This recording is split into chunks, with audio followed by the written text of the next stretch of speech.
Hello everyone, welcome to our channel. This is Srishti Agarwal. तो आप सभी की डिमांड पर यहाँ पर मैं इस वीडियो में लेकर आई हूँ प्रकर हिंदी कार्यपुस्तिका की गतिविधियों के सॉल्यूशन। तो आपको समझना था कि गतिविधियों में किस तरह से आपको क्या करना है परफॉर्मेंस। तो हम स्टार्ट करेंगे गतिविधि 6 के सॉल्यूशन से। तो यहाँ पर देखिए, आइए हम एक मज़ेदार खेल खेलते हैं। खेल में रेखाएं खींचनी है, पर वे एक शब्द से दूसरे शब्दों को मिलाते समय हम पहले खींची हुई रेखा के ऊपर से पेंसिल को गुजारेंगे नहीं। ये खेल है, ठीक है। आपको अगर शब्द लिखना है ना तो उसके ऊपर दोबारा से पेंसिल नहीं खींचनी है।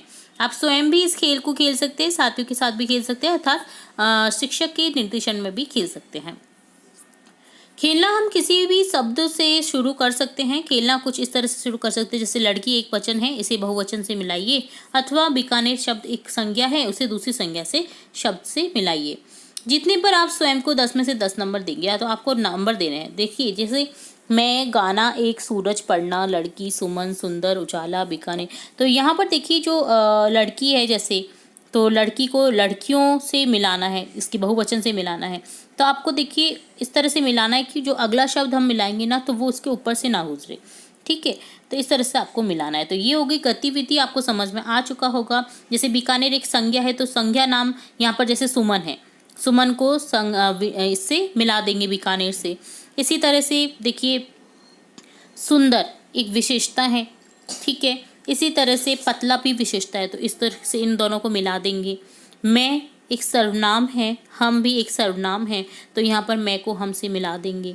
इसी तरह से उजाला, मोटा, इनको मिला देंगे, ये क्योंकि विशेषता बताते हैं, ठीक है। सूरज एक संज्ञा शब्द है, स्त्री एक संज्ञा शब्द है, तो यहाँ पर इन्हें मिला देंगे। तो आपको जो संज्ञा शब्द है उन्हें मिलाना है, बहुवचन एक वचन को बहुवचन से मिलाना है, सर्वनाम को सर्वनाम से मिलाना है, या विशेषण को विशेषण से मिलाना है, और नंबर देने हैं। अगर आपने करेक्ट कर दिया है, किसी भी शब्द को ना छूते हुए, किसी भी शब्द को के ऊपर जो रेखा खींची है उससे ना गुजारते हुए अगर सही मिलान कर दिया है सभी शब्दों को, तो आपके 10 में से 10 नंबर आ जाएंगे। तो ये खेल खेलिए आप, और जरूर से बताइएगा कि आपको ये खेल कैसा लगा। तो ये डन होता है गतिविधि 6 का सॉल्यूशन। अब देखेंगे गतिविधि 7, जिसमें क्या करना है। देखिए, शिक्षक सभी विद्यार्थियों को एक एक करके अपनी मनपसंद का शब्द श्याम पट पर लिखने को कहेंगे। आपको अपनी पसंद का कोई भी एक शब्द श्याम पट आपकी ब्लैक बोर्ड पर लिख देना है। शब्दों की पुनरावृत्ति नहीं होगी। अगर किसी ने देखिए जैसे लिख दिया है गुलाब, तो अगला कोई भी बच्चा गुलाब नहीं लिख सकता, उसको फिर कोई और शब्द ढूंढना होगा।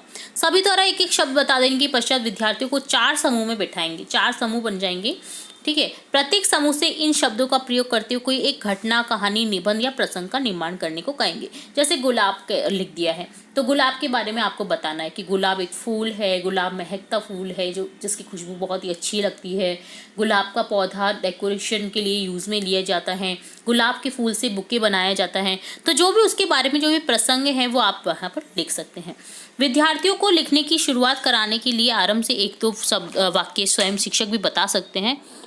जैसे लिखे हुए शब्द यहाँ पर आपको लिखने हैं, और शब्द आपको पहले जैसे टीचर भी बता सकते हैं कि ये शब्द लिखना है, ठीक है। तो आपको ये डन समझ आ गया है कि आपको क्या क्या शब्द लिखने हैं, कैसे लिखने हैं, ठीक है। जैसे गाय लिखा किसी ने, तो गाय के ऊपर निबंध बता दीजिए। जैसे गाय एक गाय हमारी माता है, माता कहलाती है। हिंदू धर्म में गाय को बहुत महत्व दिया गया है। गाय हमें दूध प्रदान करती है। गाय की सभी चीज़ें है ना यूज़फुल है। उसका गोबर भी बहुत यूज़फुल है, उसका मल मूत्र भी बहुत यूज़फुल है। कान की दर्द में यूज़ किया जाता है आयुर्वेदा में। और गाय का दूध तो है ही बहुत यूज़फुल बच्चों के लिए। गाय के दूध से जो घी बनाया जाता है वो भी बहुत ही अच्छा लगता है, बहुत ही अच्छा रहता है बॉडी के लिए, शरीर के लिए। तो इस तरह से आप यहाँ पर बता सकते हैं, ठीक है। तो आपको समझ आ गया, एक एक शब्द लिखना है, ऐसे शब्द लिखने हैं जिसके बारे में आप कुछ बता सकें, ठीक है। अनर्गल शब्द नहीं लिखने। तो ये डन होता है गतिविधि 7। अब देखेंगे गतिविधि 8, जिसमें क्या करना है। सबसे पहले यहाँ पर आत्मनिर्भरता बताया गया है, जो कि किसका है, नेहरू जी से संबंधित है। नेहरू जी इंग्लैंड के हैरो स्कूल में पढ़ाई करते थे। एक सुबह वे अपने जूतों पर पॉलिश कर रहे थे, तब अचानक उनके पिता पंडित मोतीलाल नेहरू वहां पर आ गए। बेटे को जूतों पर पॉलिश करते देख उन्हें अच्छा नहीं लगा। उन्होंने नेहरू जी से कहा, क्या ये तुम नौकरों से नहीं करवा सकते? जवाहरलाल ने उत्तर दिया, जो काम मैं स्वयं कर सकता हूँ उसे नौकरों से क्यों करवाऊँ। नेहरू जी का मानना था कि हमें अपने काम को स्वयं करना चाहिए। ऊपर एक प्रेरक प्रसंग दिया गया है आत्मनिर्भरता, जो कि नेहरू से संबंधित है। हम भी एक प्रोजेक्ट पर कार्य करेंगे जिसमें हम 5-6 दिनों में 10-11 महापुरुषों के प्रेरक प्रसंगों का संकलन करेंगे। इस कार्य को शिक्षक के मार्गदर्शन में अपनी पोर्टफोलियो में लगाएं। इन प्रेरक प्रसंगों को समय समय पर प्रार्थना स्थल, कक्षा कक्ष, बाल सभा और अपने परिजन को सुनाएं। तो आपको लिख देना है प्रेरक प्रसंग 10-11 जो महान पुरुष हुए, जैसे भगत सिंह है, स्वामी विवेकानंद है, महात्मा गांधी है, और भी जो महान महान पुरुष हुए ना, तो उनके बारे में आपको प्रेरक प्रसंग बताना। जैसे यहाँ पर एक जवाहरलाल नेहरू का प्रेरक प्रसंग दिया गया है, तो इसी तरह से आपको कर देना है। तो ये भी समझ आ चुका होगा, आई होप। तो यहाँ पर हमने देखी गतिविधि 8, गतिविधि 7 और गतिविधि 6 में देखा कि क्या क्या हमें करना है और क्या क्या आपको डन करना है अपने शिक्षक के साथ में।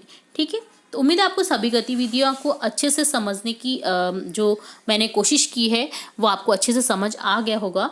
अगर फिर भी कोई डाउट रहता है तो आप कमेंट बॉक्स में बेहिचक पूछ सकते हैं, और आप हमारी मेल पर भी क्वेश्चन डाल सकते हैं। आपको जो भी क्वेश्चन पूछना हो आप मेल पे भी बता सकते हैं। हमारा मेल आईडी आपको दिया गया है, तो आप उसी मेल आईडी पर आप बता सकते हैं हमें जो भी आपका डाउट रहता है। तो इसी तरह और भी इंपॉर्टेंट वीडियोस आपकी कक्षा से रिलेटेड देखते रहेंगे, और भी इंपॉर्टेंट जो वर्कशीट्स हैं और जो आपके चैप्टर्स हैं उनसे रिलेटेड भी हम क्वेश्चन लाते रहेंगे। तो जुड़े रहना है आपको इसी तरह हमारे चैनल के साथ। वीडियो को पूरा देखने के लिए धन्यवाद।